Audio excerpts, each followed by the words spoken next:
Freyren's feet were killing her. Her back hurt, her muscles hurt, hell, even her ears hurt at this point. Her planetary military command had assured her that human basic training would be a cakewalk, and all she had to do was bring back their training secrets to strengthen their own military. At this point, she was sure she had been set up. Freyren sighed out painfully as she came down onto the ground, not even bothering to swish her tail out of the way as she sat. Beside her, Zetarin and Himmel were also crashing to the ground, though Himmel came face down into the grass, his human rucksack wobbling on his soaking wet back and rifle clattering on the ground. Freyren was one of the Yorpal, a semi-bestial race of aliens that hailed from the Dagmar Prime. Her people were one of snout and paws, and the humans kept calling her a furry, no matter how much she tried to get them not to. While her fur was a dull yellow, it was not uncommon on her planet, and she didn't understand why the humans kept snickering. Zetarin was a Karlake, a lizard-like peoples that the humans kept comparing to cobras. The little snakes in the Karlakian peoples shared the broad hoods around their heads and the forked tongues, despite the fact that they had legs and feet much like the humans themselves. Himmel was a Poit, a shorter, multicolored race of peoples from the Pillen Four. Despite being a slender, athletic race that held deeply colored, pupilless eyes, they had pointed ears and shared many features of the humans as well. This led to much teasing of Himmel from the other human recruits. Depending on the day, he was either referred to as Private Frodo, Honeythorn, Hermie, Drizzt, or Private on the Shelf, whatever that meant. There had been more names, but it appeared the other humans felt the need to narrow them down. This kind of thing appeared common around humans, and they made fun of themselves to a far sharper degree, as if they were taking it easy on these otherworldly races, but still making sure they were included in this odd ritual. Freyren looked around at all the other members of her people and the races from other planets, and frowned at how hard they were all flagging. They had all been sent down here to this forsaken wretch of a planet to try and pass human boot camp, a trial that all new human soldiers went through to weed out the weak from the strong. It would be their job to, after the end of the training, assimilate said training into the already anemic regimes of their own worlds, as Earth was outputting some of the toughest and deadliest fighters amongst the stars. Their training even made the Daramir pale in comparison, and they were an insectoid people who had scythes on their second pair of arms. Were being the keyword. The humans wiped out every hive they could find, and many were steadfast in the belief that the Daramir were extinct. "All right, my little star blossoms," their human trainer called out, his brown campaign hat not even sweaty. "I'll give you 10 minutes. Then we get back on our ruck. You have to be in tip-top shape in order to pass muster, you know." Freyren bared her teeth at the human in a quiet, pained snarl, as did many of her fellow Yorpal. These were called drill sergeants, a particularly psychotic and sadistic flavor of human that always made Himmel shudder with fear. They wore plain olive drab uniforms and a brown hat called a campaign hat, and it sported a bright brass emblem on it to mark their status. They seemed to never break, never tire, and were some of the meanest bastards she had ever met in her life. Even the Karlake balked and shrank away from their visage. One Karlake had flared his hood at a drill sergeant, even baring his fangs, and the human had beat the Karlake within an inch of their life. It wouldn't have been so bad if the Karlake hadn't tried to start the fight in the first place, trying to slash at the human. But the statement was received loud and clear. Human drill sergeants were not to be trifled with. Humans in general were an extremely tough and rugged people, being called Iron Children by some of the other planets, while others had far more dire names for them. The Daramir were recorded to call the humans Irakimmel Matkanir, or red-blooded wraiths in their own tongue, remarking on the humans' tendency to engage in melee willingly and rip the limbs from Daramir fighters. That was why Freyren, despite the fact she wanted to howl and latch on to the human's throat with her teeth, looked away from the human as she stalked down the road, looking over the human recruits who stood by patiently, letting their off-world fellows rest in the grass. "Let me see your feet, recruit," came a voice over Freyren's shoulder, and her ears pinned back with fear. It was Drill Sergeant Marshall, a female human that was far more vicious than her male counterparts. A male human recruit had catcalled her one morning after PT, and she had simpered at him, even making a flirty motion towards the man as she got close to him. Freyren had thought it was some kind of odd mating ritual, watching as she was chugging water. And what she did to that human? Well, the medics say they could grow them back, and they had been put on ice rather quickly. It was the screams that still haunted her more than the sight of those two bloody, ragged chunks of "I said show me your feet, recruit," Drill Sergeant Marshall said again, and Freyren obeyed, taking off her modified boots and pulling the cushioned sock off her pawed feet. Drill Sergeant Marshall came around, tutting her tongue at Freyren as she knelt down and took the foot in her hand. "Your feet are too damn soft. Same with the other Yorple. I'm sure they'll toughen up after a few more weeks of rucking. Recruit?" Drill Sergeant Marshall looked into Freyren's pink eyes with those icy blue ones, her short-cut blonde hair framing her face like the cheeks of a helmet. She seemed so small and pretty, despite what Freyren had seen her do. Most human females were pretty, but there was a barely restrained savagery in those eyes, and it scared her. Freyren wondered if she would tear off her foot if she was rude, so she instead dipped her head, keeping her voice low and turning her head to expose her neck. "Yes, Drill Sergeant." When the human was safely away, Freyren bent her leg to get a good look at her foot. It was raw and blistered, and she could see a few spots that were bleeding into her sock. She had always been proud of how tough her feet were, but it appeared the highly advanced footwear back on her planet were a crutch compared to a modified combat boot. Were they designed to cause pain? "I don't want to be here anymore," Himmel muttered into the grass, still laying face down on the ground, and his legs splayed out behind him. "My feet hurt. My body hurts. Everything hurts." Zeterin hissed out in agreement, chugging water as fast as his mouth would allow before coughing a little, wiping at his chin with his sleeve. "It's amazing they can keep up this pace. They don't even look tired." "We ran 3 miles this morning for PT," Freyren sighed out, putting her sock back on as she watched Drill Sergeant Marshall trudge off to harass the other off-world recruits. "Then we had chow, and now we're out here rucking like cavemen." Himmel thumped his head against the grass a few times, his rucksack wobbling on his back. "I don't want to eat out here. They would make us eat those nasty rations out here again," Zeterin said with a frown. He enjoyed the chow hall and the food the humans made, but their combat rations left a lot to be desired. Freyren hung her head backwards, her long furry ears splaying out along her rucksack.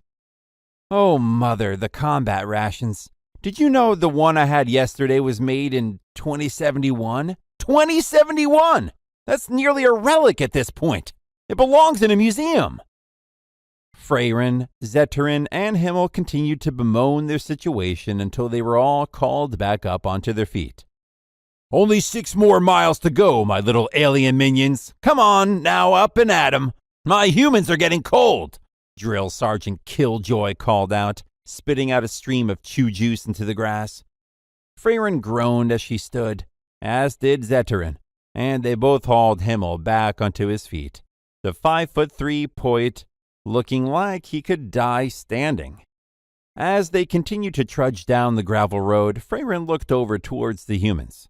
They were walking along easily, even after all the miles they had already marched, and she noticed their rucksacks were larger than her own. She grimaced, bearing one of her long canines, then looked back towards the long string of struggling off-worlders ahead of them. If the other humans had been veterans, or well within season, she would have been less frustrated with the experience. However, the humans next to her were pure civilian, fresh recruits that had simply been following the mandated workout regimes of the human governments. She breathed in deep, smelling them all.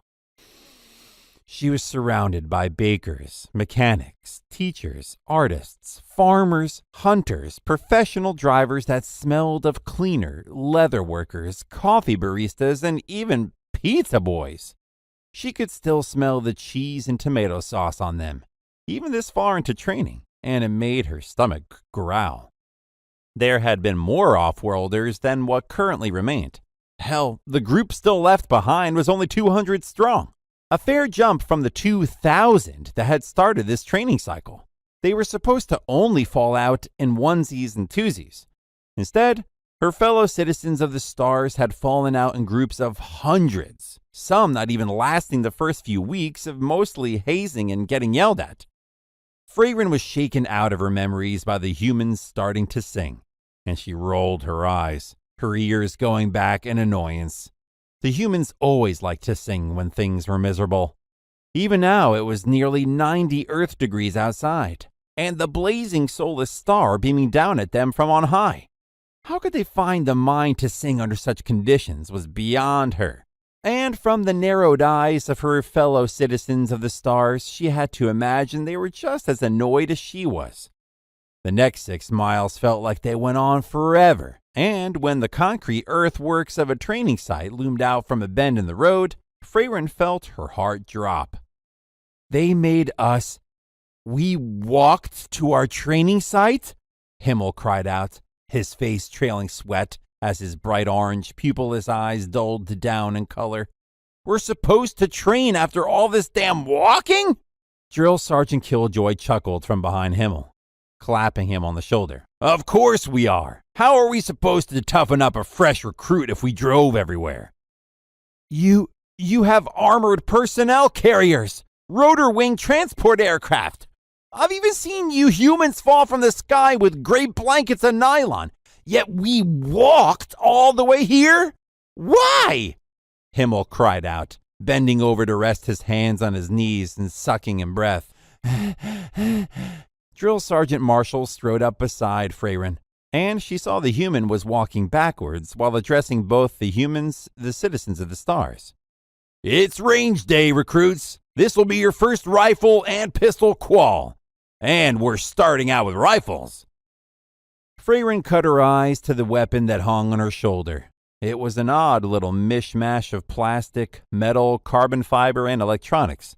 On her own world, they used pulse rifles that fired hot shots of plasma powered by a microreactor, though the range was limited. The point propelled darts of metal via mag rail, again powered by their own flavor of microreactor, but they were slow to fire, having to reload, charge, and fire from a canted magazine.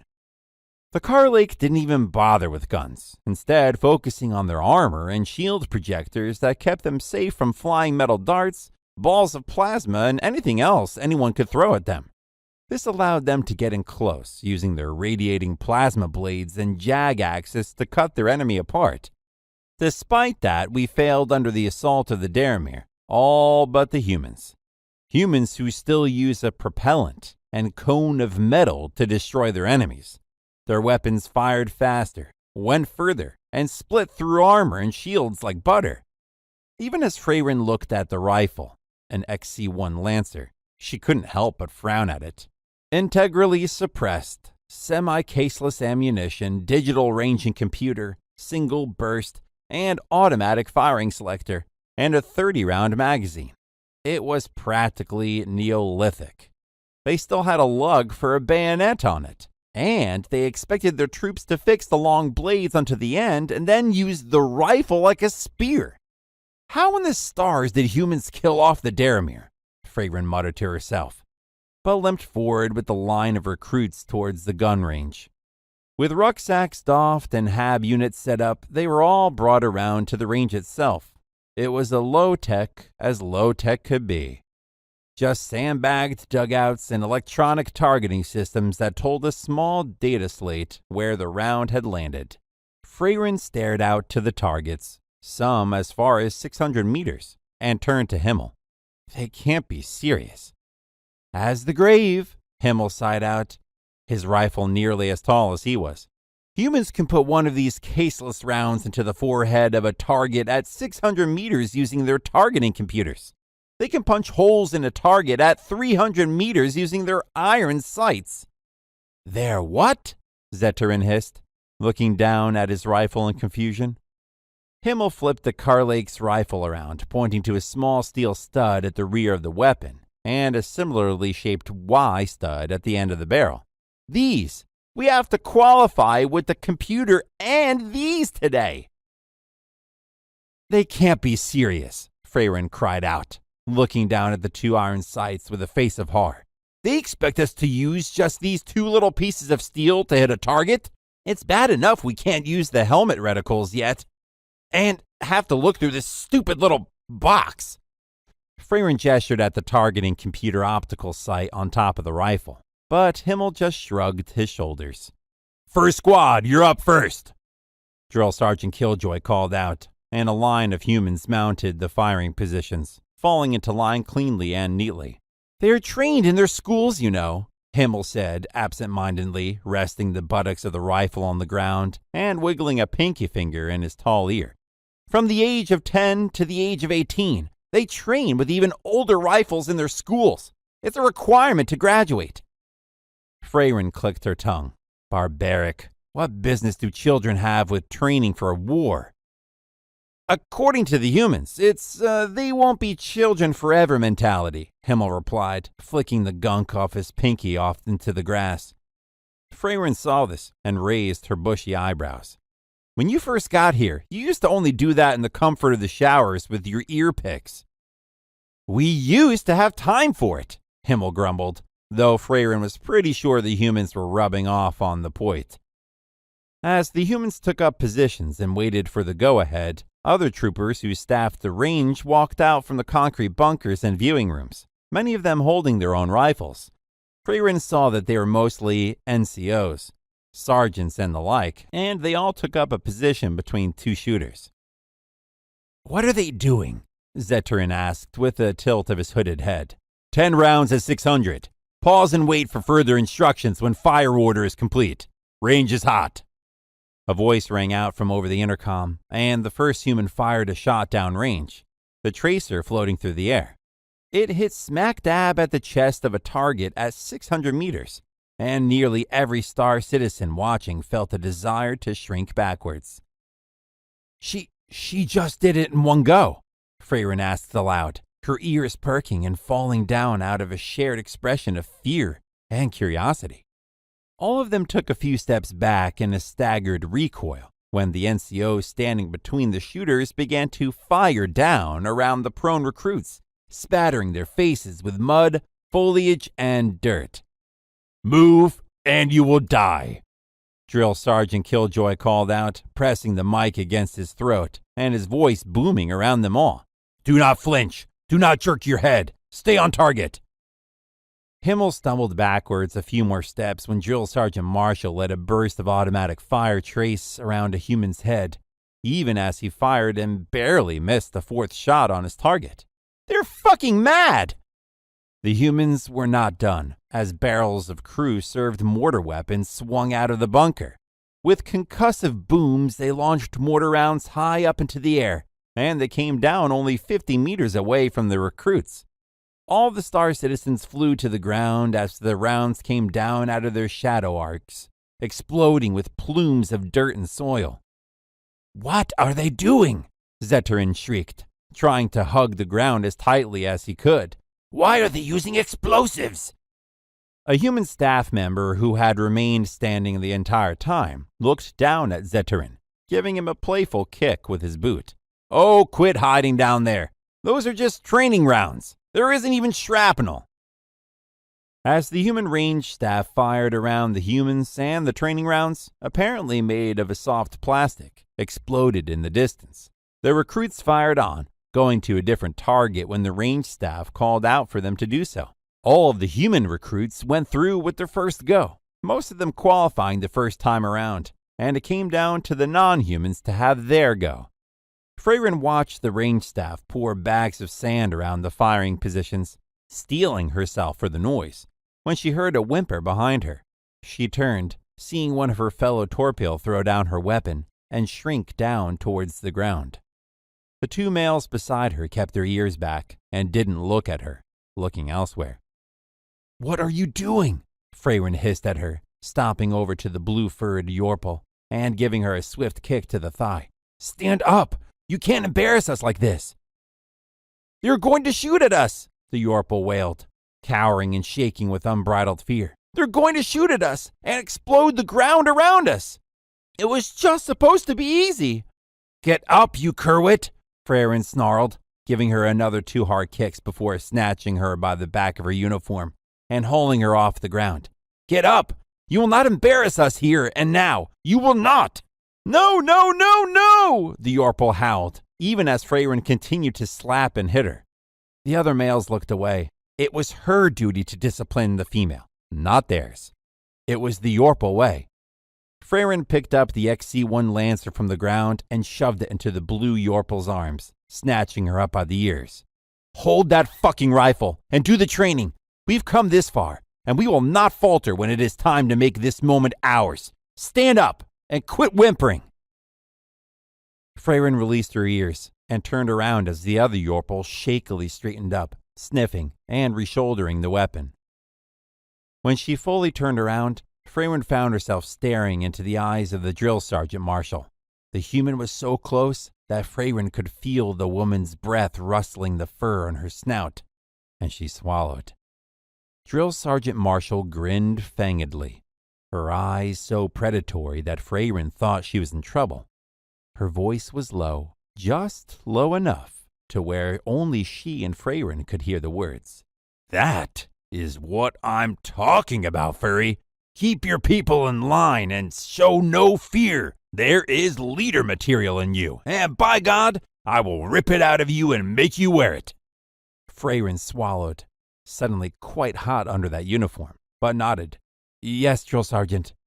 Freyrin's iron resolve had steeled the rest of the Yorpal, causing both the Karlik and the Poit to steel themselves as well, even though nearly 40 of them were about to quit right then and there. Freyrin was shoved forward by Drill Sergeant Marshall. "You first, furry. You and you. You too. Don't stand behind that damn Karlik. I can see your ears." The human began shoving off-worlders forward towards the range until the bays were full, and again the staff took their positions, standing above the Yorpal, Karlik, and the Poit shooters with magazines fully loaded. "Those are just blanks, right?" Freyrin heard Himmel ask from a few spots down. The human range NCO took out his magazine and showed the Poit what was inside, and Freyrin heard Himmel's sharp intake of breath. "Don't jerk, don't move, and you'll be fine," the NCO said, then slapped the magazine back into place. 10 rounds at 200. Pause and wait for further instructions when fire order is complete. Range is hot. Don't take too long out there, aliens," the voice called out, and Freyrin narrowed her eyes at that one word. She didn't like being called an alien. Always sounded super rude and generalizing. She barked out in surprise when the NCO next to her fired a round right in front of her hands, spattering her fur and eyes with sand. Freyrin sputtered, blinking the sand from her eyes. There was a terse word above her, and the NCO moved away, replaced by the boots she knew to be Drill Sergeant Marshall's. "Fire your weapon, Yorpal!" the human woman roared, firing a burst of rifle rounds into the sand just near Freyrin's head. "Fire your weapon! The enemy is coming to fuck your corpse! Shoot! Shoot and kill!" Freyrin shook her head, ears perked, and trying to keep down tears of panic as she looked through the optic on the rifle. The computer was triangulating her shot when the boot crashed against her rifle. Drill Sergeant Marshall kicking the optic right off the top rail. Freyrin watched the little tan box cartwheel off down the range, and she whipped her head around to stare up at the human in shock. "Fragmentation has destroyed your targeting optic. Use your iron sights and destroy the enemy," Drill Sergeant Marshall screamed, her broad smile threatening as she fired 2 more shots into the ground near Freyrin. "Shoot! Shoot, goddammit!" Freyrin got back down behind the rifle in a panic, her eyes and fur covered in sand from the human shooting close to her, and tried to align the iron sights. Her own people's weapons fired themselves, locking onto a target via the AI within the rifle itself, knowing friend from foe, and telling the shooter when it was safe to pull the trigger. Here it was just her own finger, Her eyes, a rear circle sight, and a post she had to somehow align. Freyrin squinted her eye with the other one closed, then squeezed the trigger. The rifle punched her in the shoulder like a hammer, and she winced, the rifle ejecting the half casing into the air with a ring of steel as it cycled and placed another into the breech. Drill Sergeant Marshall, holding her rifle in one arm and looking at her data slate in the other, fired 2 rounds into the ground near Freyrin without looking, scaring the Yorpal half to death when she saw the human not even paying attention. "Dead center of target!" Drill Sergeant Marshall called out, kicking Freyrin in the shoulder. Again, Private Freyrin!" Freyrin shook her head, clearing some of the sand from her face, and got back down behind the iron sights, the sights wavering due to her shaking hands as she fired again. She then fired 2 more times, hoping to get past this step. The ground shook as the mortars came down, filling the target field with smoke and plumes of dirt. "1 on target, 2 off. Poor showing, Private Freyrin!" Drill Sergeant Marshall called out with a laugh, and she turned, firing 2 shots into the ground near the point beside her before turning back. "Keep shooting!" By the time Freyrin had completed all the fire commands shouted from the speakers and was rotated off the range, she was covered in sand, dirt, and shaking from head to tail tip. She felt exhausted, even though it only lasted a few minutes, and found Zeterin and Himmel in the same state, the 3 of them standing near each other and breathing heavily. "That was intense," Zeterin hissed out shakily, cradling his rifle to his chest. "But I did get all hits." Himmel wiped at his forehead with his palm, his hand coming away slick with sweat. "I was doing well until the sadistic sergeant started kicking my legs. He kept saying I had it too easy and was too accurate. How did you fare, Freyrin?" "She kicked my optic off," Freyrin said listlessly, brushing at her fur with halting movements as she stared wide-eyed towards the ground. "And I had to use the irons." Freyrin turned her head and saw the female Yorpal from before was vomiting into the grass, her face covered in just as much sand and dirt, and her pants were wet in a place that Freyrin really wished they wouldn't have been. At this point, however, she could not blame the other Yorpal. If anyone twitched their head at the wrong time, they would have been dead. "All right, my little stargazers," Drill Sergeant Killjoy called out, scrolling down the data slate as he pulled off his uniform belt. "Looks like most of you passed this phase, but don't worry. There are more to come for you to prove yourselves." "More?" the other Yorpal cried out, giving a soft burp as she tried to wipe bile away from her chin. "Overhead fire range conditions are in effect. All range staff avoid standing on the range, and keep all crew-served weapons barrels facing at the 12 o'clock, the booming voice said over the speakers, and the barrels of the large crew-served machine guns prodded themselves out of the concrete bunker, their barrels pointing skyward. While the human recruits fished their hearing protection out of their rucksacks, the citizens of the stars all looked on in horror. We have to do it again?" Freyrin asked quietly, watching the most forward human recruits start walking as they were routed onto the range. "Again?" Drill Sergeant Killjoy said with a chuff of a laugh. "Private, we have 7 passes on this range under different conditions. Why else do you think we store ammunition out here? Don't worry, though. We have chow trucks coming out to make sure you guys get some nice hot food." Zeterin brightened up at this news. "Chow trucks? What kind of chow are we getting?" "Chili," Drill Sergeant Killjoy said absent-mindedly, but looked up with a grin as the blue-furred Yorpal gave an audible gurgle. Another splash of vomit hit the grass, and Freyrin closed her eyes, a single angry tear flowing down her furred cheek. Humans were definitely made from tougher stuff than the rest of them, and this was going to be a very long night.